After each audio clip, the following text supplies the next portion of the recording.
శాంతి. ETV live ఆధ్యాత్మిక channel మానస ప్రేక్షకులందరికీ హృదయపూర్వక స్వాగతం.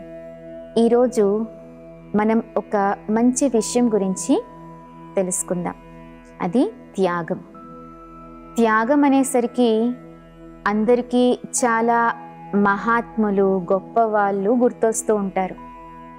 త్యాగం చేసి ఎంతో ఉన్నత స్థానానికి వెళ్ళిన వాళ్ళు గుర్తొస్తూ ఉంటారు. త్యాగం అనేటువంటి పదం వినేసరికి మరికొంతమందికి భయం అనిపిస్తుంది. మేమేం త్యాగం చేయగలుగుతాం, మేమెలా త్యాగం చేస్తాం, ఏం చెయ్యాలో ఏంటో అని భావిస్తూ ఉంటారు.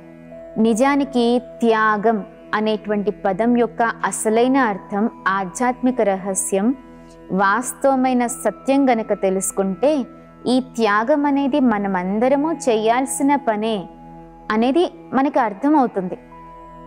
ఎందుకంటే ప్రతి ఒక్కరికి వారిపైన వారికి చాలా ప్రీతి ఉంటుంది.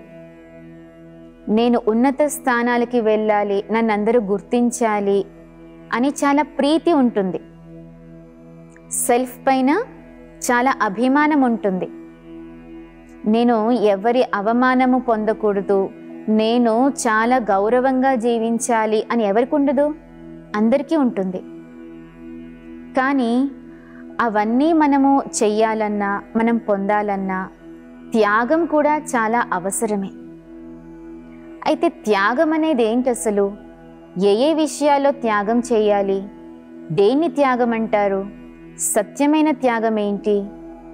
ఇవన్నీ విషయాలు మనం ఇప్పుడు మాట్లాడుకుందాం. అయితే త్యాగము అంటే దాని తెలుగులో అర్థం ఏంటి అంటే వదిలివేయడం. ఎవరికైనా ఏదైనా వదలాలంటే బాధ అనిపిస్తుంది కదా. కానీ ఒకవేళ అది మనకు చెడు చేస్తుంది, హాని చేస్తుంది అని తెలిసినప్పుడు వదిలేయాలంటే చాలా ఇష్టంగానే వదిలేస్తాం, ఈజీగానే వదిలేస్తాం. కొన్నిసార్లు మనము బలవంతంగా కూడా వదిలేయాల్సి వస్తుంది. మనకి దానివల్ల ఏమి హాని కాదు, అయినప్పటికీ కొన్నిసార్లు బలవంతంగా, బలహీనతతో, కొన్నిసార్లు స్వార్థపూర్వకంగా, కొన్నిసార్లు మొండితనంగా కూడా వదిలేస్తూ ఉంటారు. అంటే త్యాగాలు ఎన్ని రకాలుగా ఉన్నాయో చూడండి. మీరు మీ మార్గంలో వెళ్తూ ఉన్నారనుకోండి, ఎవరైనా ఒక జేబు దొంగ వచ్చి మీ జేబు కట్ చేసి మీ పర్సు దొంగిలించుకొని వెళ్ళిపోయాడు. మీరు చాలా వెతికారు, అతని వెంట పరుగులు తీశారు, అయినా దొరకలేదు. పోలీస్ స్టేషన్లో కంప్లైంట్ ఇచ్చారు, అయినా దొరకలేదు. దాంట్లో ఉన్న డబ్బుల కన్నా ఈ పోలీస్ స్టేషన్ చుట్టూ తిరిగే డబ్బులే ఇంకా ఎక్కువ ఖర్చు అవుతున్నాయి అనుకోండి, ఏం చేస్తారు? వదిలేస్తారు కదా. అంటే బలహీనతతో వదిలేసినట్టు. మీరేం ఇష్టపూర్వకంగా వదిలేయలేదు, కానీ బలహీనతతో వదిలేస్తారు. అదేంటి? బలహీనతతో చేసిన త్యాగం. త్యజించేశారు, వదిలేసుకున్నారు, ఇంకా నాది కాదులే అనుకున్నారు. అంటే ఇంక అక్కడ వదిలేసినట్టే కదా, త్యాగం చేసేసారు. తర్వాత ఒకవేళ, అంటే ఎగ్జాంపుల్స్ మనం మాట్లాడుకుంటున్నాం కదా, ఒకవేళ ఒక దొంగ వచ్చి మీకు కత్తి చూపించో లేదా పిస్టల్ చూపించో మీ ఒంటిపై ఉన్నటువంటి బంగారం అంతా ఇచ్చేసేయండి అని బెదిరించాడనుకోండి, అప్పుడు కూడా మీరు వదిలేసుకుంటారు. ఎందుకు? భయం, ప్రాణభయం. ఆ దొంగ ఎక్కడ చంపేస్తాడో అని భయం. అంటే ప్రాణము గొప్పది, డబ్బు ఎప్పుడైనా సంపాదించుకోవచ్చు, డబ్బు కన్నా ప్రాణం విలువ ఎక్కువ కదా అని చెప్పి ప్రాణాన్ని కాపాడుకుంటారు, డబ్బుని వదిలేసుకుంటారు. కానీ అది భయంతో వదిలేసుకున్నట్టు, భయంతో త్యజించేశారు, త్యాగం చేసేసారు. ఇది కూడా ఒక వెరైటీ త్యాగాలలో. ఇంకొక వెరైటీ ఏంటంటే స్వార్థంతో త్యాగం చేస్తారు. స్వార్థం అంటే నాకు, అంటే ఈ ఒక్క చిన్న విషయాన్ని వదిలేస్తే నాకు చాలా లభిస్తుంది అని అనుకున్నప్పుడు ఆ టైంలో కూడా స్వార్థంతో త్యాగం చేస్తారు.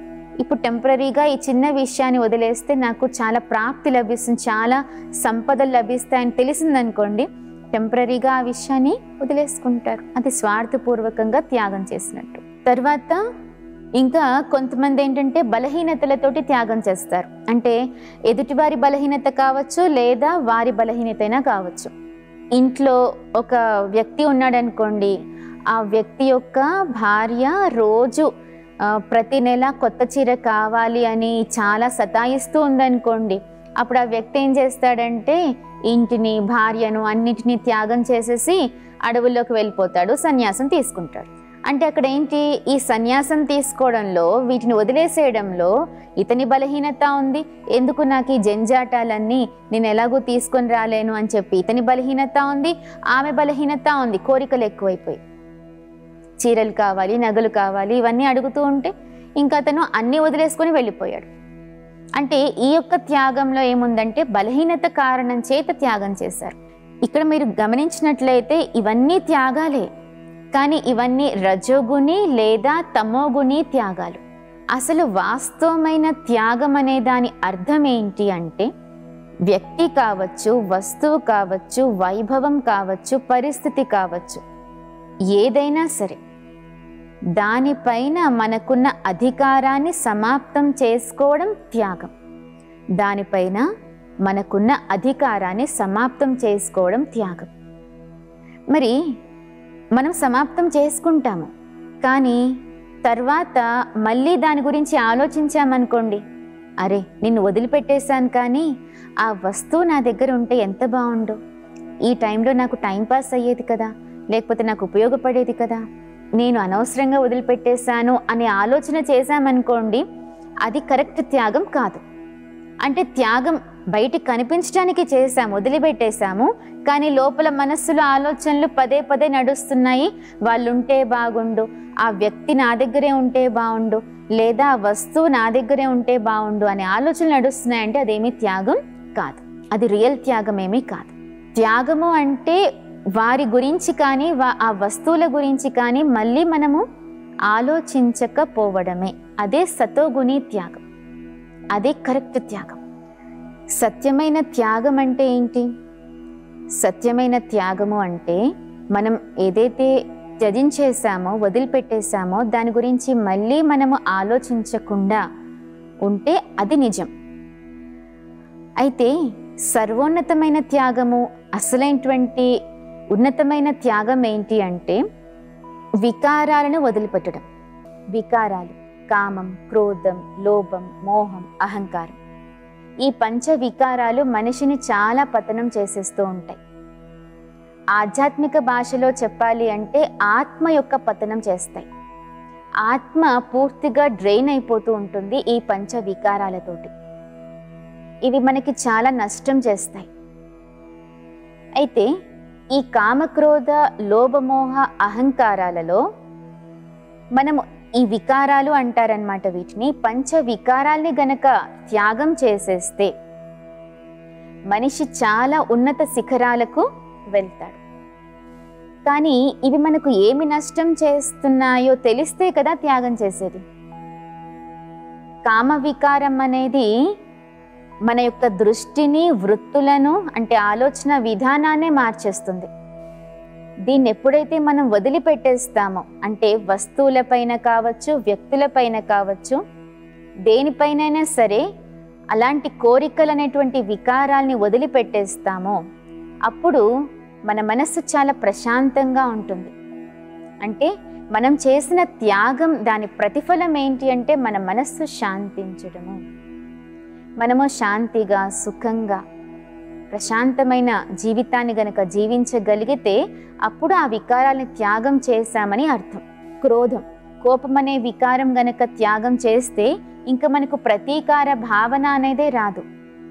ఎదుటివారిపైన ఎలా ప్రతీకారం తీర్చుకోవాలి, వాళ్ళు నన్ను అన్నారు కాబట్టి నేను కూడా వాళ్ళని అనాలి అనేటువంటి ఆలోచన ఉంది అంటే ఇంకా ఎప్పటికీ మనం శాంతిగా ఉండలేము. అలా మన ప్రతీకార భావనని కూడా త్యాగం చేయడం అంటే అదెంత గొప్ప త్యాగం. ప్రతీకారం తీర్చుకోకుండా పరివర్తన అయ్యి చూపిద్దాం. మనం పరివర్తన అయితే ఎదుటివారు కూడా పరివర్తన అవుతారు. స్వయం పరివర్తనతో విశ్వ పరివర్తన సాధ్యమవుతుంది. అందుకని మొదట మనం మారాలి అనుకోవాలి, అంతేకాని వేరే వారు మారితే నేను మారుతానని కాదు, నేను మొదట మారాలి. ఇలా కోపాన్ని కూడా త్యాగం చెయ్యాలి. ఇలా కోపాన్ని త్యాగం చేస్తే ఏమవుతుంది మీరే ఆలోచించండి. ప్రతీకార భావన పెంచుకోవడం సహజమే, వైరం పెంచుకోవడం సహజమే, ఒకరిని తిట్టడము సహజమే. కానీ కష్టం ఏంటి, అంటే మనల్ని నిందించిన వారిని కూడా స్నేహపూర్వకంగా పలకరించడం, వారితో మాట్లాడటం, ఇది కష్టమైన పని. ఆధ్యాత్మికంగా ఆలోచిస్తే గనక మనల్ని మనం ఆత్మ అనుకుంటే ఎదుటివారు కూడా మన సోదరాత్మలే. మన యొక్క అన్నదమ్ముల పైన మనం వైరం పెంచుకుంటామా? ఈర్ష్య, ద్వేషం ఇలాంటివి పెంచుకుంటామా? లేదు కదా. ప్రపంచంలో ఉన్న ప్రతి ఒక్కరూ మన ఆత్మిక సోదరుడైతే వారిపైన మనం ఎలా ఈర్ష్య, ద్వేషాల్ని పెంచుకుంటాం? అందుకని వీటిని కూడా మనం త్యాగం చేశామనుకోండి, కోపము, కపటము, ఈర్ష్య, ద్వేషం, వైరం, అసూయ లాంటి విషయాలన్నింటినీ త్యాగం చేశామనుకోండి, అప్పుడు మన మనస్సు ఎలా ఉంటుంది? చాలా ప్రశాంతంగా, సుఖంగా ఉంటుంది. ఏ త్యాగం తర్వాత మనకి సుఖం అనేది లభిస్తుందో ఆ త్యాగమే సత్యమైన త్యాగము. ఆ త్యాగమే చాలా గొప్ప త్యాగము. ఈరోజు మహర్షులను గనక చూస్తే, తపస్వీలని చూస్తే వారు చాలా గొప్ప త్యాగం చేశారు అని అనుకుంటాం కదా. ఎందుకంటే వారిలో ఈ యొక్క కామ, క్రోధ, లోభ, మోహం అనేటువంటి వికారాలు అనేవి ఉండవు, అహంకారం కూడా ఉండదు. అందుకని వారిని మహర్షులుగా, గొప్పవారిగా భావిస్తాం. వారే కాదు, మనం కూడా ఆ విధంగా తయారవ్వచ్చు మన నిత్య జీవితంలో. ఇంకా మూడవది ఏంటి అంటే, లోభం అనేటువంటిది కూడా చాలా పెద్ద వికారం. ఈ లోభం కారణం చేత చాలామంది ఏం చేస్తూ ఉంటారంటే, లంచాలు ఇవ్వడము, లంచాలు తీసుకోవడము, భ్రష్టాచారం చేయడము, ఇంకా వస్తువుల్లో పాలతో సహా, నీళ్లతో సహా అన్నిటిలో కల్తీ కలిపేసేయడం. ఎందుకంటే నా యొక్క వ్యాపారం చాలా బాగుండాలి అనే ఉద్దేశం, నాది బాగుండాలి, నేను చేసే పని బాగుండాలి, నాకు ఎక్కువ డబ్బులు రావాలి అనే ఉద్దేశంతో వాళ్ళు ఏం చేస్తారు, ఇతరుల ఆరోగ్యాలు పాడైనా కూడా మరేమి లెక్క చేయరన్నమాట. పాలు చిన్నపిల్లలు తాగుతూ ఉంటారు, వాళ్ళ ఆరోగ్యాలు పాడైతే ఇంకా తర్వాత సమాజం, దేశం, ప్రపంచం వీటి గురించి వారు ఆలోచించరు. లోభి ఎంతవరకు తను బాగున్నాడా, తన పరివారం బాగుందా అని మాత్రమే ఆలోచిస్తూ ఉంటాడు. ఎప్పుడైతే ఈ లోభ ప్రవృత్తిని, అంటే లోభపూర్వకమైన ఆలోచనల్ని మనం త్యాగం చేస్తామో, వదిలేస్తామో, త్యజించేస్తామో, అప్పుడు సమాజం చాలా బాగుపడుతుంది. సమాజ శ్రేయస్సు కోసం ఎవరైతే ఈ లోభాన్ని త్యాగం చేస్తారో వారే మహాత్ములు, వారే గొప్పవారు. ఈ మహాత్ములు ఎక్కడో అడవుల్లో దొరకరు, మన యొక్క నిత్య జీవితంలో మన మధ్యలోనే ఉంటారు. మనం గనక లోభాన్ని వదిలేసి సత్యంగా ఉండి వ్యాపారం చేస్తే ఎదుటివారి ఆరోగ్యము బాగుంటుంది, దానితోటి మనకు ఆశీర్వాదాలు లభిస్తాయి, మన ఆరోగ్యము, మన పరివారం యొక్క ఆరోగ్యం కూడా చాలా బాగుంటుంది. అంటే లోభాన్ని త్యాగం చేస్తే మనకి, మన చుట్టూ ఉండేవారికి, సమాజానికి మంచి జరుగుతుంది. కాబట్టి లోభాన్ని త్యాగం చేయాలి. అలా చేస్తే మనకు మనశ్శాంతి అనేది ఉంటుంది, సుఖం ఉంటుంది అని అనుకుంటే మరి వాటిని త్యాగం చేయడం ఈజీనే కదా. ఈ విధంగా చూస్తే మోహము, అహంకారం కూడా ఏంటి, వీటికి రూట్ కాజ్ ఏంటి అంటే నాది, నేను అనే మాటలు. ఉదయం లేచిన దగ్గర నుంచి రాత్రి పడుకునేంత వరకు నాది, నేను అనే ఈ రెండు మాటలు చాలా ఎక్కువగా మాట్లాడేస్తూ ఉంటాం. నేను చేశాను, నేను చెప్పాను, నేను చెప్పడం వల్ల వారికి అలాంటి ఆలోచన కలిగింది, నేను చెప్పడం వల్ల వారు అలాంటి పని చేశారు, అందులో సక్సెస్ పొందారు, నేను చేశాను కాబట్టి అది మంచిగా జరిగింది. ఇలాంటి నేను నేను నేను అనే ఆలోచన. ఇంకా నాది, నా వాళ్ళు బాగుండాలి, నా వాళ్ళు నా దగ్గరే ఉండాలి, ఇలాంటి మోహపూర్వకమైన ఆలోచనలు. ఇవన్నీ ఏంటంటే మనల్ని ప్రశాంతంగా ఉండనివ్వవు. ఎవరిలో అయితే అహంకారం ఉంటుందో వారెప్పటికీ శాంతిగా ఉండరు. వారెప్పుడూ తగలబడుతున్నటువంటి ఒక జ్వాలలాగానే ఉంటారు. వారి జోలికి ఎవ్వరూ వెళ్ళరు. ఎవరిలో అహంకారం ఉంటుందో వారున్న ఇంట్లో నిండు కుండ కూడా ఎండిపోతుందని చెప్తారు. అంటే అంత భయంకరమైనది అహంకారం. అందుకని ఇలాంటి వికారాలన్నింటినీ గుణక మనం త్యాగం చేస్తే ఆత్మ చాలా ప్రశాంతంగా, సుఖంగా ఉండగలుగుతుంది. ప్రతి ఒక్కరికి కావాల్సింది ఏంటండి? సత్యమైన శాంతి కావాలి, సుఖం, ఆనందం, ప్రేమ కావాలి. ఇవే కదా మనుషులు కోరుకునేది. మరి ఇవన్నీ ఎలా లభిస్తాయి అంటే వీటిని, అంటే చెడుని, బలహీనతలను, వ్యసనాలను, త్యాగం చేస్తేనే సత్యమైన సుఖశాంతులు అనేవి లభిస్తాయి. వాస్తవానికి ఆధ్యాత్మికంగా గనుక చూస్తే ఆత్మ వీటన్నిటితోటి సంపన్నంగా ఉంటుంది. ఆత్మలోనే శాంతి, సుఖము, ఆనందము, ప్రేమ, శక్తి ఇవన్నీ దివ్యమైన గుణాలన్నీ ఉండేవి ఒకప్పుడు. కానీ వాటిని మర్చిపోయి మనము ఏవైతే పైన పైన పడిన మలినాలు అంటే ఈ పంచ వికారాలు వీటిని ఆలోచిస్తూ ఉంటామో, లేకపోతే నాది నేను అనుకుంటూ ఉంటామో, అప్పుడు అసలైన దివ్యమైన గుణాలు కనుమరుగైపోతూ ఉంటాయి. అంటే లోపలికి వెళ్ళిపోతూ ఉంటాయి. పై పైన మాత్రం చెడు కనిపిస్తూ ఉంటుంది. ఈ చెడుతోటి ఏం చేస్తారంటే వ్యసనాలకు బానిసలైపోతారు. బలహీనతలు ఎక్కువగా వచ్చేస్తూ ఉంటాయి. వారి శక్తుల్ని వారు గమనించకపోవడం వల్ల బలహీనతలు వస్తూ ఉంటాయి. బలహీనతలు అంటే ఆత్మ యొక్క బలహీనతలు. అంటే చెడు ఆలోచించటం, ఏ చిన్న పరిస్థితి వచ్చినా భయపడిపోవడము, నెగిటివ్గా ఆలోచించటము, ఇంకా వేరే వారు మంచి ఉద్దేశంతో ఉన్నా కూడా వారిని గుర్తించలేకపోవడము, ఇవన్నీ బలహీనతలే. ఈ బలహీనతలన్నీ ఆత్మని కమ్మేస్తాయి. ఎందుకు? ఆధ్యాత్మికంగా ఆత్మలో బలం లేదు. ఎందుకు బలం లేదు అంటే ఏవైతే త్యాగం చేయాల్సి ఉన్నాయో అవి త్యాగం చేయకుండా, వదిలిపెట్టకుండా వాటినే పట్టుకొని ఉన్నందుకు బలహీనతలు కూడా అలానే పేరుకుపోయి ఉన్నాయి. ఇప్పుడు ఏం చేయాలి? మనం ఏం చెయ్యాలి అంటే మనం వాటిని వదిలేసేయాలి, త్యాగం చేయాలి. అంటే చాలామంది అనుకుంటారు, ఎలా వదలాలి? అసలు వదలడం రాదు మాకు, ఇవి బాగా అలవాటైపోయాయి కదా అని. కానీ ఒక పక్షి చెట్టు మీద కూర్చొని చెట్టు కొమ్మని పట్టుకొని నన్ను ఎవరైనా విడిపించండి, నన్ను ఎవరైనా విడిపించండి అంటే ఎవరొచ్చి సహాయం చేస్తారు? ఎవరు సహాయం చేయలేరు. పక్షి ఎగరాలంటే ఏం చేయాలి? ఆ చెట్టు కొమ్మని దానంతట అదే వదిలిపెట్టాలి. తన రెక్కల్ని విప్పాలి. రెక్కల్ని విప్పి తను ఎగిరే ప్రయత్నం చేయాలి. చెయ్యకపోతే ఎవ్వరూ ఆ పక్షికి హెల్ప్ చేయలేరు. తనకు తానే సహాయం చేసుకోవాలి. అంటే మనము వదిలేస్తే వదిలిపోతాయి. పక్షి ఆ కొమ్మని వదిలేస్తే వదిలిపోతుంది. కొమ్మ ఏం పట్టుకోలేదు పక్షిని, పక్షే ఆ కొమ్మని పట్టుకుంది. బలహీనతలు మనల్ని పట్టుకోలేదు, మనం బలహీనతల్ని పట్టుకున్నాం. మనం చెడు వ్యసనాల్ని అలవాటు చేసుకున్నాం. మనము కోపగించుకుంటున్నాం, మనము లోభీగా అవుతున్నాం. మన దృష్టి వికారీ దృష్టిగా అయిపోయింది. అందుకని ఇప్పుడు వాటిని వదిలిపెట్టేసేయాలి. అంటే ఆ యొక్క వికారాల్ని వదిలిపెట్టేసేయాలి. ఇప్పుడు చూడండి, మీ ఇంట్లో ఒక మంచి పనివాడు ఉన్నాడు. చాలా బాగా సేవలు చేస్తాడు, మీకు చాలా మంచి వ్యక్తి అని మీరు అనుకుంటూ ఉన్నారు. ఎందుకంటే హృదయపూర్వకంగా అతను మీకు ఏది కావాలో అది అందిస్తూ ఉంటాడు, ఏదంటే అది చేస్తాడు, ఏ పని ఎప్పుడు చెప్పినా నో అనకుండా చేస్తాడు.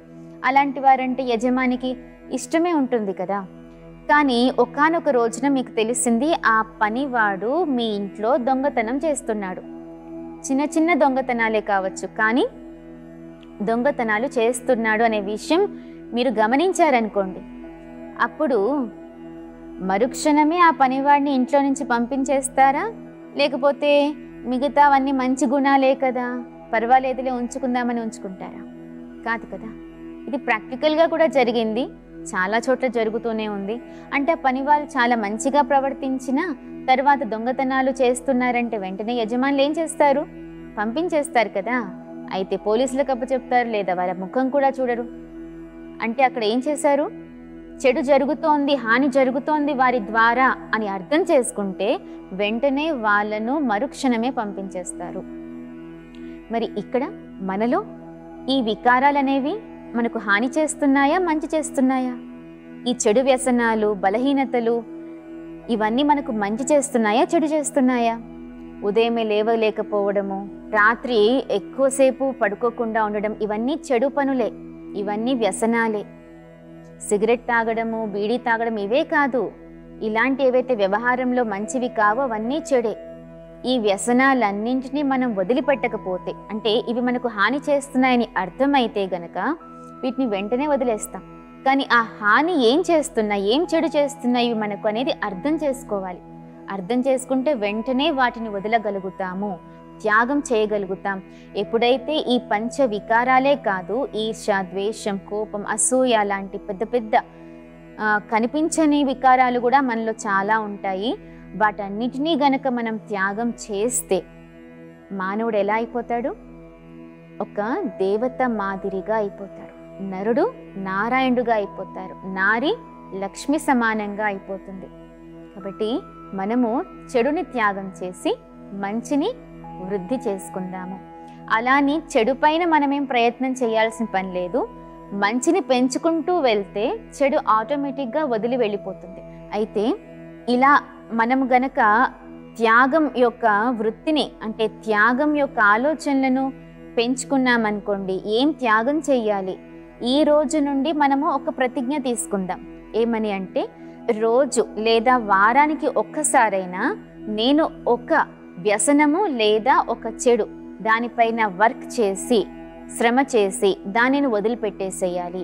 ఈ వారమంతా నేను ఒకటే దానిపైన శ్రమ చేస్తాను, కానీ దాని నా నుండి ఎలా అయినా సరే తొలగించుకుంటాను అనే ప్రతిజ్ఞ మనకి మనం చేసుకున్నాం అనుకోండి, మన భవిష్యత్తు ఎలా అవుతుంది అంటే చాలా ఉజ్వలంగా అవుతుంది. చాలా ఎత్తులకి మనం వెళ్తాం, ఉన్నత శిఖరాలకు మనం వెళ్ళగలుగుతాం. అందుకని మనము మనతో మనమే ప్రతిజ్ఞ చేసుకుందాం. నేను చెడుని త్యాగం చేస్తాను, మంచిని అలవాటు చేసుకుంటాను. ఈ త్యాగంలో మనం భయపడాల్సిన పని లేదు. ఎందుకంటే ఇలా త్యాగం చేయడంతో మనం ఇంకా అభివృద్ధే చెందుతాం, మనకు మంచే జరుగుతుంది. కాబట్టి ఈ యొక్క చెడుని త్యాగం చేయడంలో చాలా సంతోషంగా, స్వ ఇచ్ఛతో, మనస్ఫూర్తిగా త్యాగం చేద్దాం.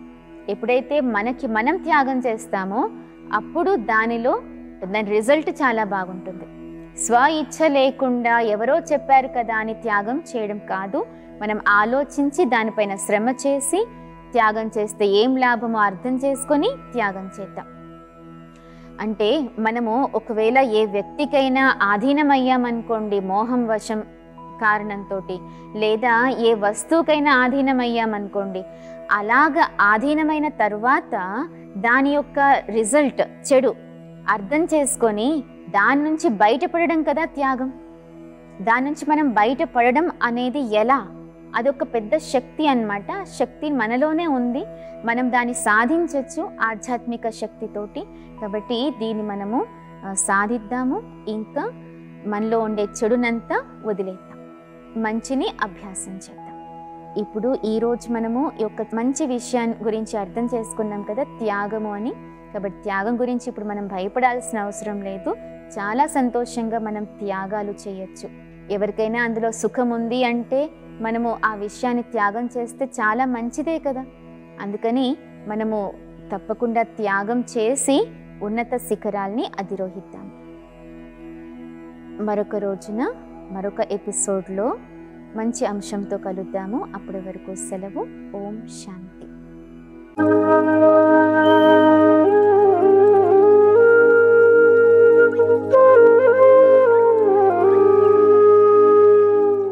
ఈ కార్యక్రమాన్ని తిరిగి చూడాలనుకుంటే www.youtube.com/@ETV Life Spiritual లో చూడవచ్చు.